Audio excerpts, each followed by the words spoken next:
우리가 살아가는 인생을 다 마치고 죽음이 다가오면은 대부분의 사람들이 아쉬움과 후회가 많이 남게 됩니다. 살아있는 동안에 좀 더 사랑하면서 그렇게 살 걸, 또 좀 더 참을 걸, 좀 더 많이 베풀 걸, 이런 여러 가지 아쉬움이 있죠. 우리 성도들도 죽음이 임박하면은 아쉬워할 것들이 많이 있을 것입니다. 내가 좀 더 하나님을 가까이 하며 살 것을, 하나님의 말씀에 순종하며 주를 위해서 더 힘껏 살아올 것을, 이런 여러 가지 아쉬움과 후회가 남게 될 것입니다. 하나님께서 우리에게 세상에 사는 동안에 누구에게나 매일 공평하게 24시간을 허락해 주십니다. 그 매일 주어진 하루하루를 우리는 어떻게 살아왔는가 돌아보면 아쉬움이 참 많이 있습니다. 에베소서 5장 16절에 보면 세월을 아끼라 이렇게 말씀하는데, 이 세월을 아끼라는 말씀은 결국은 너에게 주어진, 너에게 허락한 너의 시간을 허비하지 말고 바르게 사용하라, 이런 뜻이죠. 더 구체적으로 말한다면 너를 구원하신 하나님의 영광을 위해서 너에게 주어진 시간을 쓰라, 이런 말이기도 합니다.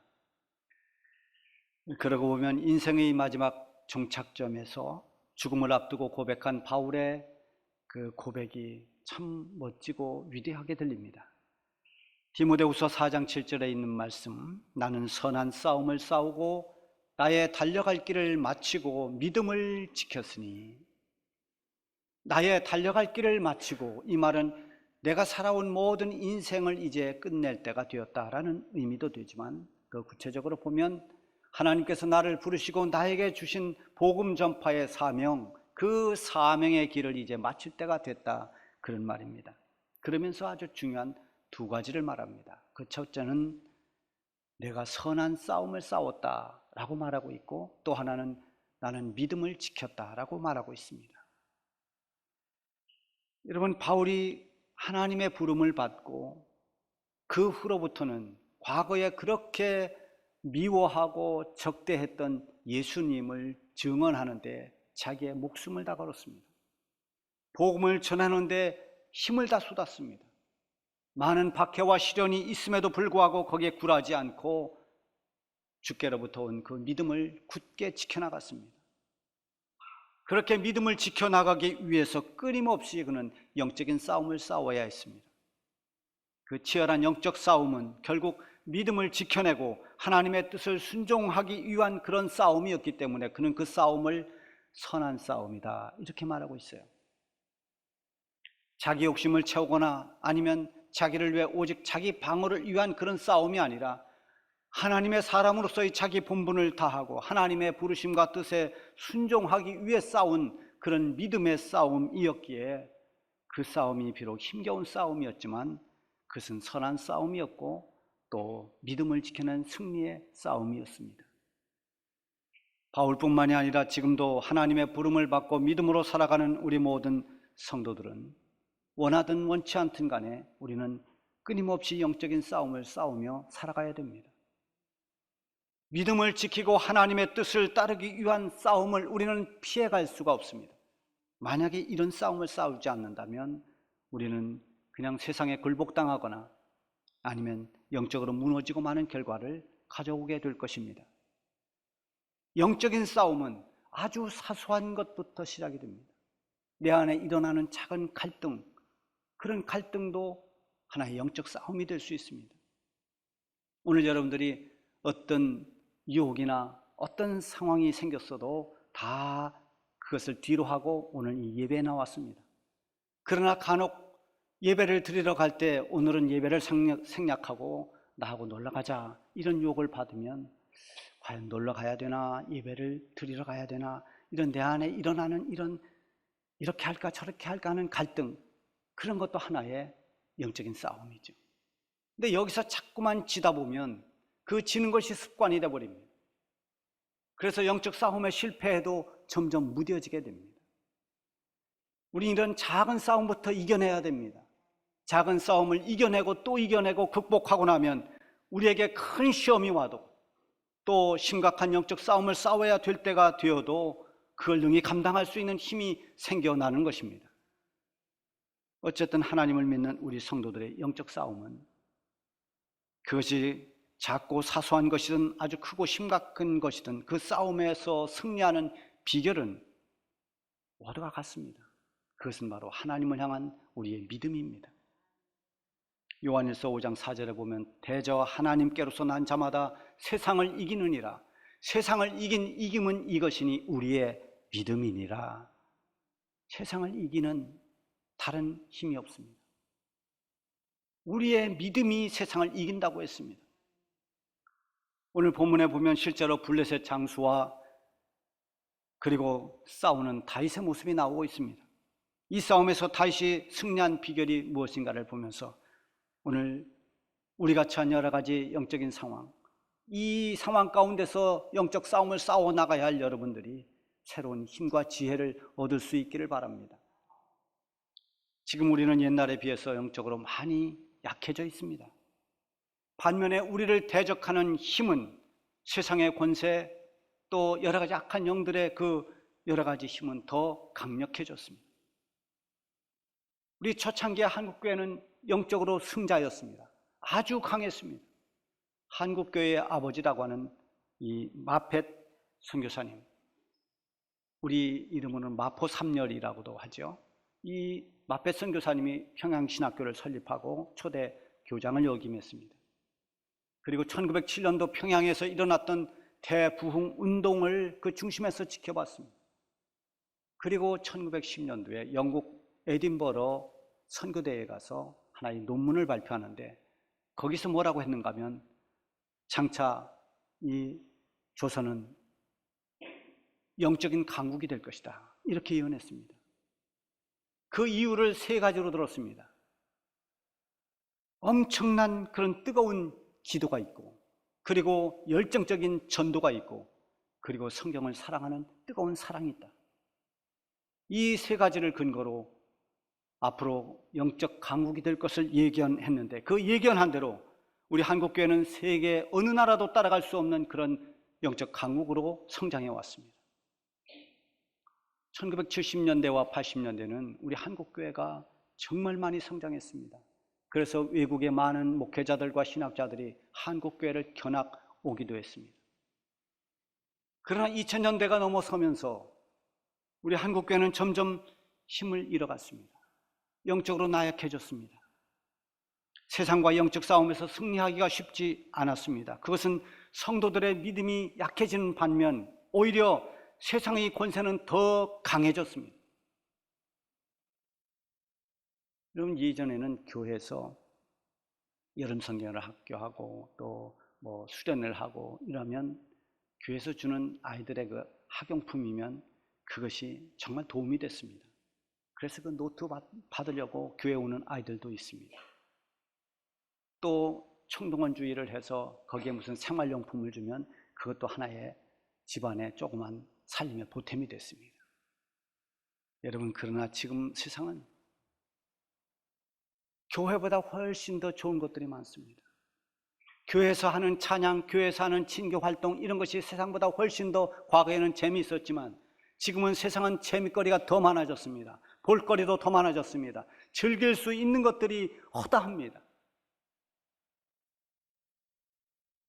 이렇게 성도들의 믿음을 방해하고 여러 가지로 대적하는 이런 이 세상의 권세가 마치 골리앗처럼 그렇게 거대하게 성장했습니다. 여러분, 그럼에도 불구하고 우리는 우리 앞에 놓여진 이런 열악한 여러 가지 우리 조건들, 또 그만큼 거대해진 세상의 그런 여러 가지 영적 방해, 이런 것에도 불구하고 우리는 맞서 싸워야만 합니다. 이 다윗이 골리앗과 싸우던 그 당시에 다윗은 골리앗을 상대하기에는 너무나 나이가 어리고 또 이길 수 있는 조건이라고는 하나도 없었습니다. 이 블레셋 군대의 최고의 장수인 골리앗, 그의 키가 6규빗 한 뼘이라고 그랬어요. 이게 대략 보면 2m 80 정도 됩니다. 3m 가까이 되는 거대한 거인입니다. 우리 교회에서 아마 제일 큰 사람이 누군가요? 우리 이바울 목사님이 192입니다. 골리앗 옆에 가면 어깨도 안 옵니다. 그러니 이게 얼마나 어마어마한 사람입니까? 거기다 골리앗 머리에는 노투구를 썼습니다. 몸은 비늘 갑옷으로 둘렀습니다. 또 아래 다리에는 노수로 만든 그런 갑반을 차고 각반을 탁 둘렀고 등에는 단창을 메고 있습니다. 그가 가지고 있는 창자루는 배틀채 같다고 그랬습니다. 그의 창날은 뾰족한 철로 만들어서 너무나 예리합니다. 거기다가 이 골리앗을 호위하는 호위병들이 그 앞에서 방패를 들고 서 있습니다. 전혀 빈틈이라고는 찾아볼 수 없을 만큼 완벽한 무장을 한 골리앗입니다. 골리앗은 무서울 게 없었습니다. 그는 앞에 진치고 있는 이스라엘 군대를 향해서 소리칩니다. 너희 중에 누구든지 나와 싸울 사람 있으면 나와봐라. 그리고 이스라엘 군대를 모욕하고 심지어 하나님을 모욕했습니다. 이렇게 이스라엘 군대를 조롱하고 하나님을 모욕하는데도 불구하고 그 골리앗의 위용에 눌려서 누구도 하나 나서지 못하고 두려움에 떨고 있었습니다.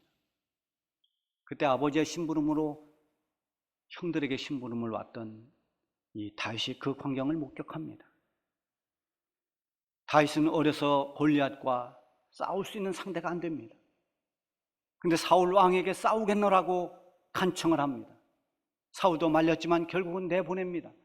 내보낼 때 이 다윗에게 사울 왕이 입던 갑옷을 입히고 사울 왕이 가지고 있던 칼을 채워주고 다 무장을 해서 내보내는데 이 다윗이 보니까 맞질 않습니다.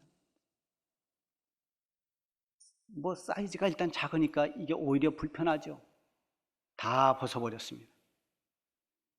다윗이 골리앗과 싸우기 위해서 나갈 때 오직 그의 손에 매끄러운 돌 5개 그리고 돌을 감아 던질 수 있는 그 물매 하나 가지고 골리앗을 향해 나갑니다. 이렇게 물맷돌 몇 개 들고도 전혀 위축되지 않고 두려움 없이 중무장한 거인 골리앗을 향해서 나가는 이 다윗의 용기를 보십시오.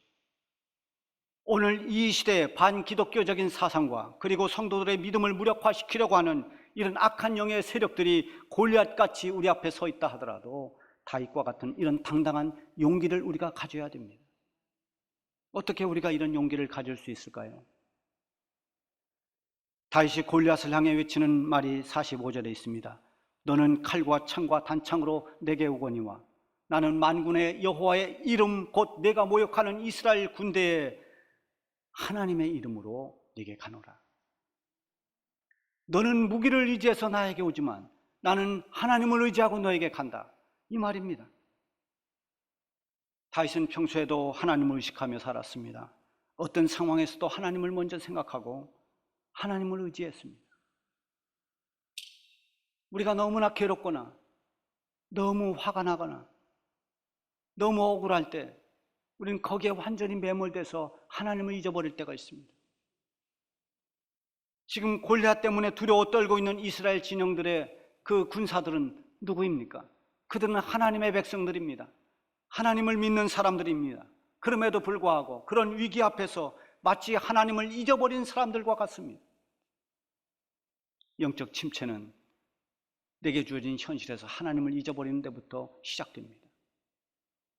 내가 직면한 현실에 하나님을 믿는 믿음을 발휘하지 못하고 하나님의 전능하심을 잊어버릴 때 성도들은 한없이 불안하고 흔들리게 됩니다.